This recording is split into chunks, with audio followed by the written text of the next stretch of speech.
महाभारत में कर्ण ने श्री कृष्ण से पूछा, मेरी माँ ने मुझे जन्मते ही त्याग दिया, क्या ये मेरा अपराध था कि मेरा जन्म एक अवैध बच्चे के रूप में हुआ? द्रोणाचार्य ने मुझे शिक्षा देने से मना कर दिया क्योंकि वो मुझे क्षत्रिय नहीं मानते थे, क्या ये मेरा कसूर था?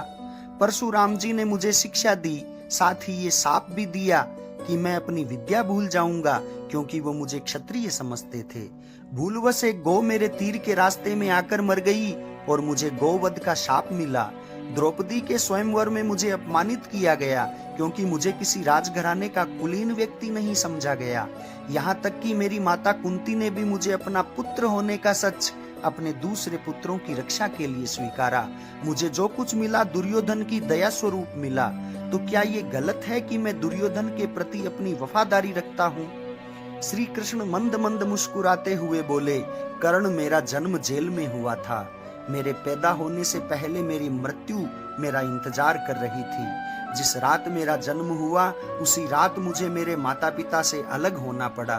तुम्हारा बचपन रथों की धमक, घोड़ों की हिनहिनाहट और तीर कमानों के साये में गुजरा। मैंने गायों को चराया और गोबर उठाया। जब मैं चल भी नहीं पाता था तो मेरे ऊपर प्राणघातक हमले हुए। कोई सेना नहीं, कोई शिक्षा नहीं, कोई गुरुकुल नहीं, कोई महल नहीं। मेरे मामा ने मुझे अपना सबसे बड़ा शत्रु समझा। जब तुम सब अपनी वीरता के लिए अपने गुरु व समाज से प्रशंसा पाते थे, उस समय मेरे पास शिक्षा भी नहीं थी। बड़े होने पर मुझे ऋषि सांदीपनी के आश्रम में जाने का अवसर मिला। तुम्हें अपनी पसंद की लड़की से विवाह का अवसर मिला। मुझे तो वो भी नहीं मिली जो मेरी आत्मा में बसती थी। मुझे बहुत से विवाह राजनीतिक कारणों से या उन स्त्रियों से करने पड़े जिन्हें मैंने राक्षसों से छुड़ाया था। जरासंध के प्रकोप के कारण मुझे अपने परिवार को यमुना से ले जाकर सुदूर प्रांत में समुद्र के किनारे बसाना पड़ा। दुनिया ने मुझे कायर कहा। यदि दुर्योधन युद्ध जीत जाता तो विजय का श्रेय तुम्हें भी मिलता, लेकिन धर्मराज के युद्ध जीतने का श्रेय अर्जुन को मिला। मुझे कौरवों ने अपनी हार का उत्तरदायी समझा। हे कर्ण, किसी का भी जीवन चुनौतियों से रहित नहीं है। सबके जीवन में सब कुछ ठीक नहीं होता। कुछ कमियां अगर दुर्योधन में थीं, तो कुछ युधिष्ठिर में भी थी।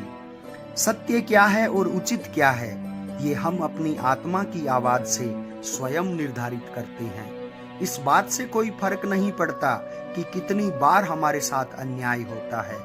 इस बात से कोई फर्क नहीं पड़ता कि कितनी बार हमारा अपमान होता है। इस बात से कोई फर्क नहीं पड़ता कितनी बार हमारे अधिकारों का हनन होता है। फर्क सिर्फ इस बात से पड़ता है कि हम उन सब का सामना किस प्रकार करते हैं।